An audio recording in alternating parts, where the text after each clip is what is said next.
Minhas amigas e meus amigos, em primeiro lugar, o meu agradecimento por estarem aqui e por me receberem aqui com este entusiasmo e com esta qualidade. Isto, para uma campanha eleitoral, é uma sala de primeiríssima qualidade. Um cumprimento muito especial a todos os candidatos aqui presentes, às juntas de freguesia, à Assembleia Municipal e à Variação. Um cumprimento especial ao dirigente e presidente da Conselhia do CDS aqui presente. E depois, naturalmente, um abraço ao Bragança Fernandes, na dupla qualidade, Presidente da Assembleia Municipal e anterior Presidente da Câmara, e ao Silva Tiago, Presidente da Câmara e, muito justamente, candidato.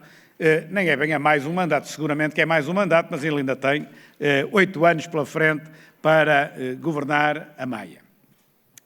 Eu tenho referido em diversas ocasiões, ao longo desta campanha, umas vezes refiro, outras vezes não refiro, não se pode estar sempre a dizer a mesma coisa, mas tenho dito que as eleições autárquicas são umas eleições muito importantes, ao contrário do que as pessoas pensam. As pessoas pensam que as eleições legislativas são as mais importantes. Não são, em minha opinião, não são mesmo. E não são mesmo porque se nós pensarmos naquilo que é o poder local e aquilo que é a nossa vida cotidiana, nós percebemos que o poder local, sejam as juntas de freguesia ou as câmaras municipais, tomam decisões muito mais relevantes para o nosso cotidiano, para o nosso dia-a-dia, do que aquilo que são, a maior parte das vezes, as decisões da administração central. E nós estamos num concelho onde é dos concelhos mais emblemáticos para se poder dizer isto em Portugal. Digo isto com algum cuidado. Portugal tem 308 concelhos, eu não quero ser injusto para com outros concelhos, mas pelo aquilo que eu conheço da Maia desde pequeno, nós temos aqui um exemplo acabado do que aquilo que eu digo é rigorosamente verdade. Vamos pensar no que era a Maia antes do professor Vieira de Carvalho, antes, que no início até foi, penso eu, só do CDS, só depois é que veio para o PSD, se bem me recordo. Mas o que era a Maia, o que era o Conselho da Maia nessa altura, pronto, a seguir ao 25 de Abril, o que era o Conselho da Maia e o que é hoje o Conselho da Maia, depois do professor Vieira de Carvalho, depois do Bragança Fernandes e agora com o Silva Tiago. A transformação é brutal, é dos concelhos do país, talvez o Conselho do país, onde há mais transformação, para bem. Ora bom, é isso que eu quero dizer. As eleições autárquicas são muito importantes porque nós vamos escolher pessoas que tomam decisões muito importantes para aquilo que é a nossa qualidade de vida, para o nosso cotidiano.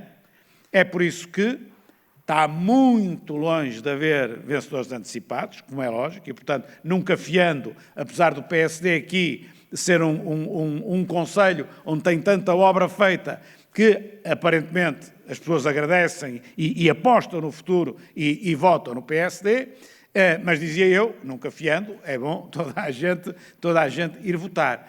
Mas é um voto, como é que eu hei de explicar, justo e correto. Há aqui uma obra brutal que foi feita da Maia. A Maia foi completamente transformada e é hoje um concelho de vanguarda. Dizia o engenheiro Bragança Fernandes há bocado, dizia-me que era o 4º concelho mais industrializado do país. Foi isso que me disse, não é?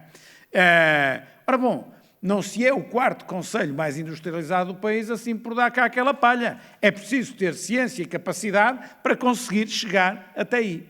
E nós conseguimos, na Maia, chegar até aí. E eu vim justamente de uma reunião na Associação Empresarial do Baixo Ave, que apanha também a Maia, apanha a Trófia, apanha também a Maia. É uma área geográfica, como agora acabei de dizer, muito marcada positivamente pela economia, e por isso é também na parte nacional desta campanha autárquica, que é aquela que me compete fazer, chamar a atenção que mesmo que as autarquias se esforcem muito por ter um grande parque industrial ou grandes parques industriais, é preciso depois que haja no Governo Central também uma política que complemente essa ambição autárquica. E o que eu ouvi hoje é aquilo que todos nós ouvimos, é que este Governo, eu não vou dizer, não quero exagerar, que este governo despreza a economia, não vamos também exagerar, isto não é porque se for para exagerar já basta o que o Dr. António Costa anda a fazer aí, a disparar a bazuca em todos os sentidos. Portanto, vamos falar como deve ser, não é desprezar, mas está muito longe de privilegiar e de perceber a importância da economia. Uma das coisas que penso que aqui na Maia também é marcante e que eu tenho vindo a referir, tem a ver com a falta de fiscalização naquilo que são os apoios sociais que são dados, quando as pessoas precisam, o que leva a que muitos precisam e, portanto, são justamente apoiados, mas depois há muitos que se acomodam nesses apoios e, pura e simplesmente, quando se lhes oferece um emprego, não querem o emprego e tendem a ter uma vida de subsídio à dependência. Ora, os apoios sociais, justíssimos, de elementar lógica numa sociedade social-democrata, são para apoiar quem precisa, não são para tirar as pessoas do emprego ou tirar às pessoas a vontade de trabalhar. E, portanto, eu ouço os empresários, e aqui deve-se ouvir bastante, dado haver muitas empresas, os empresários queixarem-se da falta de mão de obra.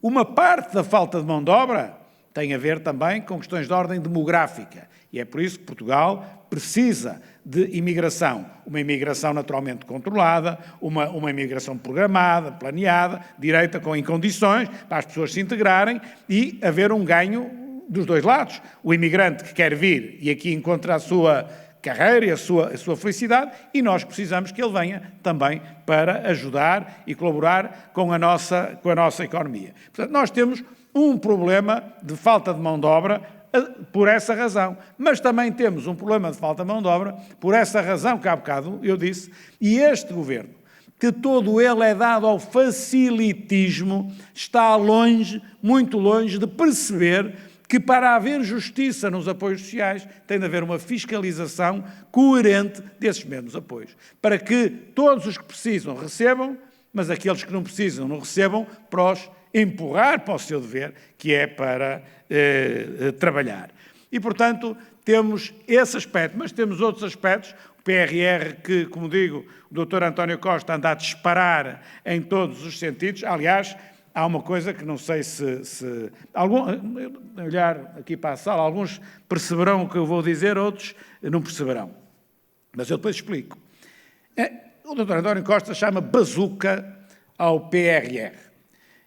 E anda por aí, não é, conselho a conselho, a disparar a bazuca para todo lado. Ora bom, o que é uma bazuca?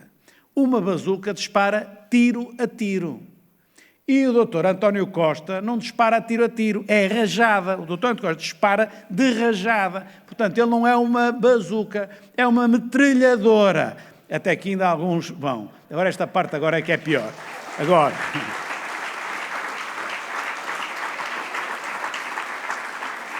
E no caso da metralhadora, e agora é que estou a olhar para a sala a ver quem vai entender, não é uma G3, é uma HK-21. Quem é que sabe o que é a HK-21?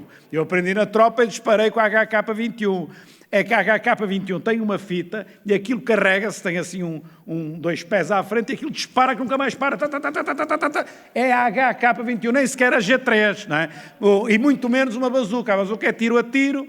É uma metralhadora que ele precisa e não basta a metralhadora G3, tem de ser uma HK-21. Estou a ver que pouca gente fez a tropa e não está familiarizado com estes termos, mas é isso exatamente que ele tem, dispara em todo o lado. E passou pela Maia ontem. E há uma coisa que eu não percebo. Se o Dr. António Costa... vai de conselho em conselho, sai do carro, dá duas rajadas a prometer isto e aquilo, mete-se no carro, para no conselho seguinte, mais uma rajada. Bom, como é que é possível, quando há pontes e há estradas e hospitais e escolas e é por todo lado, como é que chega aqui à Maia e não diz uma coisa que era da maior justiça, que era dizer que vai tratar do metro da Maia? Porquê? Porque... eu fui presidente da Câmara do Porto pela primeira vez há 20 anos. E quando eu cheguei à Câmara Municipal do Porto e à área metropolitana do Porto há 20 anos, já estava o metro em falta, com a trofa, na ligação da Maia à trofa.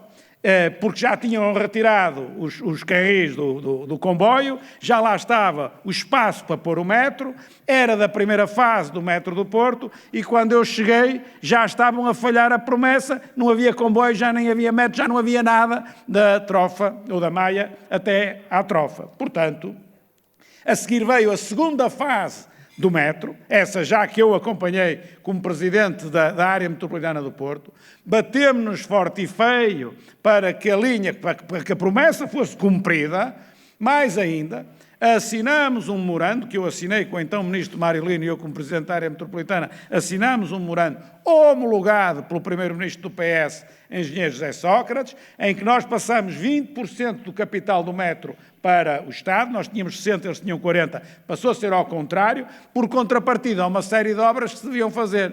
Não se fez obra nenhuma e uma delas era justamente essa linha que ligava a Maia à Trofa, para lá depois do complemento que a Maia necessita, para lá desse bocado que segue depois do Esmaio.